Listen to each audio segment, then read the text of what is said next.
Presented by Sivan's Recording Studio, Ramnagar. Patna से बहरा से राखी बन्हावा दे घर आइबो। पटना से राखी बन्हावा दे घर आइबो। गे बहिनी रखिया के फरज निभाइबो।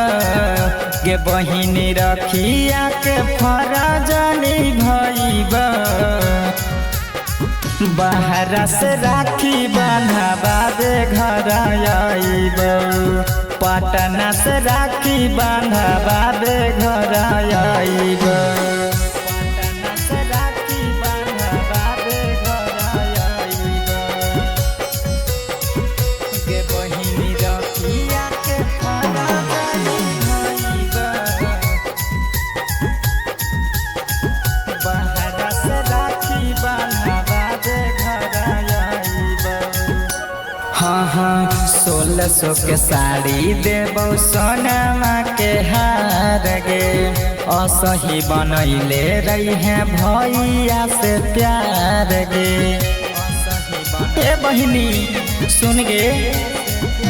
हाँ हाँ 1600 के साड़ी देबो सोनमा के हार गे। असही बनैले रही है भैया से प्यार जे हो मनामा में साराधा पुराइबो। जे हो मनामा में साराधा पुराइबो। बहरा से राखी बन्हावा दे घर आइबो। पटना से राखी बन्हावा दे घर आइबो। पटना से राखी बन्हावा दे घर आइबो। गे बहिनी रखिया के फरज निभाइबो। बहरा से राखी बन्हावा दे घर आइबो। हाँ हाँ भैया के लाडली दुलारी गे बहिनिया। तोरा आगे फेल हो कैसोना माया चानिया। ए बहिनी सुन गे। हाँ हाँ भैया के लाडली दुलारी गे बहिनिया।